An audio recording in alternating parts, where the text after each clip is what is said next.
Bonjour à tous, il est 12h30 dans la commune de Treichville et partout en Côte d'Ivoire. Merci de suivre le temps d'information sur RTI2.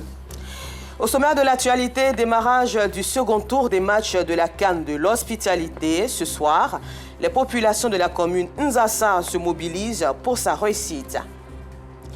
Et puis, hors de chez nous, au Niger, suite à la situation difficile, Ali Mahaman Lamine Zein, le Premier ministre nigérien, a récemment entrepris une longue tournée diplomatique qu'il a notamment emmenée en Russie et en Iran. Encore merci à vous de votre fidélité au temps d'information sur RTI2. La CAN Coupe d'Afrique des Nations 2023 a débuté depuis le 13 janvier dernier. Dans la commune de Treichville, les populations ont pris l'organisation de cette grande messe du football africain à bras-le-corps. Tous ont décidé de contribuer à la réussite de cette fête en embellissant les quartiers de la commune à travers des drapeaux ou des peintures aux couleurs des équipes nationales qualifiées pour cette CAN de l'hospitalité. Les habitants de Treichville ont fait preuve d'un esprit de créativité pour faire passer de bons moments aux supporters. Abdoulaziz Guira, assistant Diarra. Dans la commune de Treichville, difficile de traverser une rue sans y apercevoir les drapeaux d'une équipe nationale. Ici à l'avenue 6, rue 38, les décorations ont été faites des mains de la jeunesse du quartier. Du ciel au sol, tous les supports, même les fenêtres sont aux couleurs orange, blanc et vert. Un village CAN est même organisé sur fonds propres pour faire passer de bons moments aux riverains du quartier. C'est une fête. Voilà, peu importe le résultat, ça reste une fête. La preuve, quand on a perdu, d'autres sont venus me demander si le village continue. Je dis, mais bien sûr que le village continue. Donc c'est notre manière à nous de contribuer. Donc voilà, à la réussite de la CAN surtout. Parce que ce n'est pas la CAN de l'État, c'est la CAN des Ivoiriens. Donc voilà, chacun de nous peut apporter sa pierre à l'édifice. Donc pour moi, c'est ma participation. Un peu plus loin, au quartier Kwame Albert, les habitants ont paré les ruelles des couleurs de leur pays d'origine. C'est qu'ici sont rassemblés plusieurs ressortissants de pays étrangers. C'est moi qui ai initié ça. J'ai dit à tous mes voisins, la Coupe d'Afrique, c'est un jeu. Que le meilleur gagne, mais je souhaite que le meilleur soit la Côte d'Ivoire.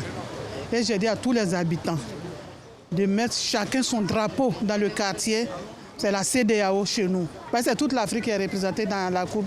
Pour les habitants de Treichville, voir les rues embellies aux couleurs des pays rappelle l'essentiel de la CAN, la fête. C'est pour montrer que dans la ville, il y a quelque chose qu'on fait ici comme les CAN. Tous les pays africains qui sont qualifiés qui doivent rencontrer ici à Côte d'Ivoire. C'est par rapport à ça qui met son drapeau. Mali, Côte d'Ivoire, c'est-à-dire tous les drapeaux d'Afrique, quoi. Ça fait la beauté aussi de la ville, quoi. Non, on se sent fiers. La CAN a déjà réussi. Même si la Côte d'Ivoire ne remporte pas la CAN a réussi. Les Ivoiriens sont déjà dans la CAN. Voilà, toutes les équipes sont déjà à fond et nous sommes contents. À Treichville ici, tout le monde est prêt pour la CAN. Quelle que soit la situation, quels que soient les résultats, nous, on va jusqu'au bout. Le plus important, c'est la joie. Que ce soit le Mali, que ce soit le Bénin, que ce soit n'importe quelle équipe qui remporte la CAN, les Ivoiriens sont contents parce que ça a réussi. La phase de poule de la CAN Coupe d'Afrique des Nations 2023 a pris fin ce mercredi 24 janvier. Place maintenant au 8e de finale. Le bal sera ouvert dès ce samedi 27 janvier à 17h GMT par un match qui opposera l'Angola à la Namibie. Et dans cette même atmosphère, les yeux sont certes rivés vers la rue de compétition entre les équipes, mais c'est aussi le moment d'intensifier les actions en vue de parvenir à l'autonomisation de la femme et de militer pour la scolarisation de la jeune fille. À cet effet, donc, les anciennes gloires du football se sont rendues au lycée jeune fille Mami Oufouette Fétet de Bingerville le mercredi 17 janvier dans l'objectif d'animer une conférence et des panels dans le cadre du projet Suède, autonomisation de la femme et dividendes démographiques en Afrique subsaharienne. Cette cérémonie marque aussi le lancement de la campagne CAN de l'hospitalité et autonomisation de la femme. C'est reparti avec Abdoulaziz Guira et Clément Boko. Au préau du lycée Jeune Fille Mami Fétet de Bingerville, une conférence et des panels sur l'autonomisation de la femme. Parmi les participants, des jeunes filles et élèves conscientes de l'enjeu de l'autonomisation de la femme. Il est très important pour une femme d'être autonome de nos jours, surtout qu'auparavant, la femme n'était pas du tout respectée. On voit qu'on négligeait la femme ne pouvait pas acquérir de hauts postes dans la société. Donc le thème du projet qui nous réunit en ce jour, le droit à l'éducation de la jeune fille, clé du développement, c'est une cause noble en fait, parce qu'on a besoin de la femme aujourd'hui pour développer la nation. Donc... À la table de séance, d'anciennes gloires du football, pour qui militer pour le bien-être de la femme est un réel plaisir. Je pense qu'une bonne cause noble, en ce qui concerne l'émancipation de la jeune fille. Pour nous, c'est très important parce que ça fait partie du développement du pays et de toute l'Afrique.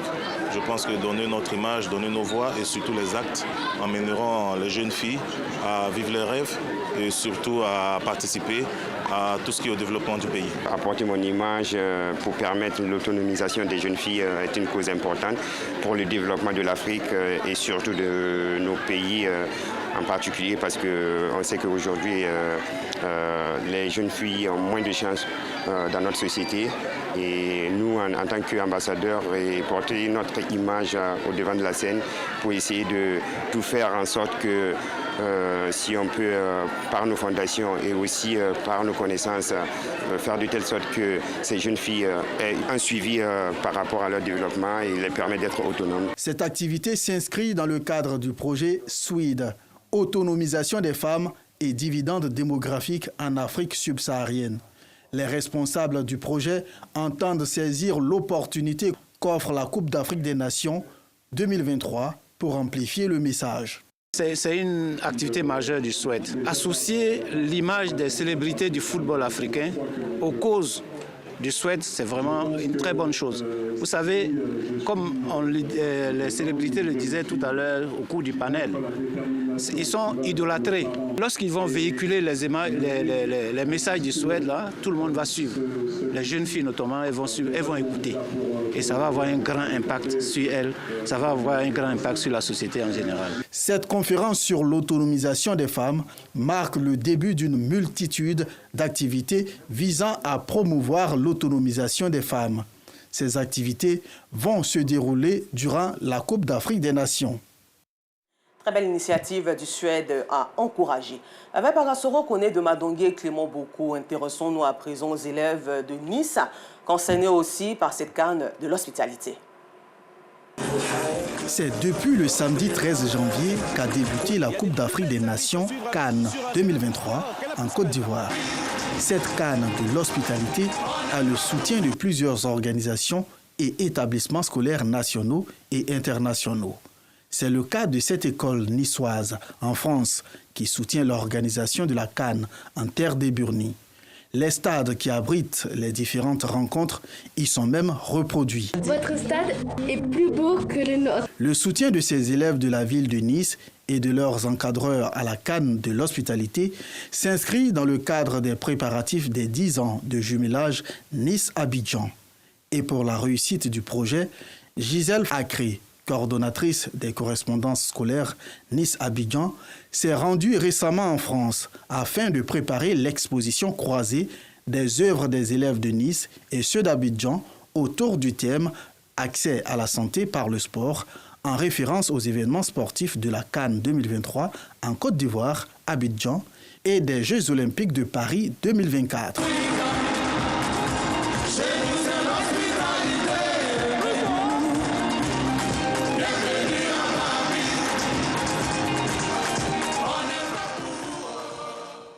Dans un autre registre, 25 ayants droit des terres impactées par les activités de la compagnie minière du Bafing ont été indemnisés à hauteur de plus de 227 millions de francs CFA. La cérémonie de remise des chèques s'est déroulée à Touba en présence de Gervais Kouassi du bureau régional de RTI Mans qui nous donne de plus amples informations dans ce reportage. Les activités de la CMB, compagnie minière du Bafing, dans le cadre d'extraction du nickel, impactent 3 localités. Ainsi, ce sont les activités agricoles des populations riveraines à la mine qui sont mises à mal. Conformément au cahier des charges autorisant les travaux de la CMB, les populations impactées doivent être dédommagées, d'où le sens de cette cérémonie de remise des chèques d'une valeur totale de plus de 227 millions de francs CFA répartis entre les villages de Fumbeso, Moyango et Viala. C'est une obligation qui vient de la code minière, mais aussi c'est une obligation morale parce qu'avec les communautés, nous sommes en famille, nous partageons la terre, nous travaillons ensemble. Il y a beaucoup d'initiatives que la compagnie minière du Bafing prend. Nous offrons plusieurs de 2500 postes d'emploi directement et avec notre sous-traitant. Et nous avons beaucoup d'initiatives. La clé de répartition des chèques par village s'établit comme suit. 116 500 000 francs pour le village de Fumbeso, 57 200 000 francs pour Moyango, 31 100 000 francs pour Viala quand les propriétaires terriens de la voie menant à la mine ont perçu 31 185 000 francs CFA. Le porte-parole des bénéficiaires se dit très heureux du partenariat gagnant-gagnant entre les communautés villageoises et la CMB. C'est un soulagement pour tous les bénéficiaires. Nous voyons quand même ce qui se passe dans nos villages, l'impact que nous ressentons dans nos villages par les constructions, hormis les réalisations personnelles de ceux qui travaillent à la mine. Il y a les réalisations sociales, les réparations de nos pompes, beaucoup de nos projets ont vu le jour. Les établissements primaires, le logement des instituteurs, le refilage de nos routes, vraiment, etc., vraiment beaucoup de choses de façon positive ont eu le jour. Le représentant du chef de l'État dans le Bafing, très heureux du processus d'indemnisation. Je voudrais vraiment féliciter ces jeunes-là qui ont compris que quand tout marche à la mine, ça marche aussi pour nos parents, ça marche aussi pour nos populations. Jusqu'à ce jour, c'est un peu plus d'1,2 milliard de francs CFA qui ont été dégagés par la CMB dans le cadre d'indemnisation des populations impactées par les travaux de la mine. Toujours à l'intérieur de la Côte d'Ivoire, mais cette fois-ci au centre, dans la région de Bouaké, mettons l'accent sur le CCR qui soulage les populations de Bouaké. Vêtements, chaussures, sacs de riz, bidons d'huile, de savon liquide et de la poudre à laver. C'est la composition du don de la chaîne citoyenne et républicaine au centre d'accueil des malades mentaux hommes de l'association Saint-Camille et à la prison camp pénal de Bouaké.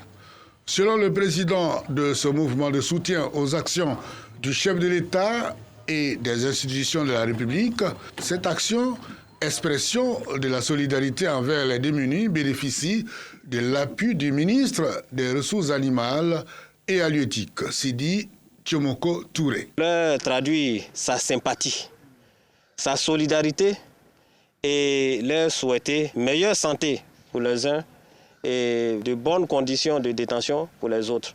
Les bénéficiaires et responsables des différentes structures hôtes saluent l'initiative et exhortent la population à visiter leur centre pour s'enquérir des conditions de vie des pensionnaires afin de leur apporter de l'aide dont ils ont besoin pour leur prise en charge. Nous sommes heureux de recevoir ce don du ministre Tchomoko. Nous le remercions beaucoup pour tout ce qu'il fait pour la jeunesse, surtout pour les malades que nous sommes. Nous remercions aussi le président Alassane Ouattara. Nous appelons la population à faire un tour aussi de temps en temps ici, à nous faire des dons pour qu'on puisse s'occuper de nos pensionnaires. Toujours dans leur élan de solidarité, la chaîne citoyenne et républicaine a aussi visité chacune des 11 maternités de Bouaké, où elle a comblé plusieurs nouveau-nés et leurs mères. Un don de la CCR. Nous vous le disions en titre, au Niger, 6 mois après le coup d'État, le pays traverse Une période difficile sur un plan économique du fait des sanctions de la CEDEAO, de l'arrêt de l'aide internationale.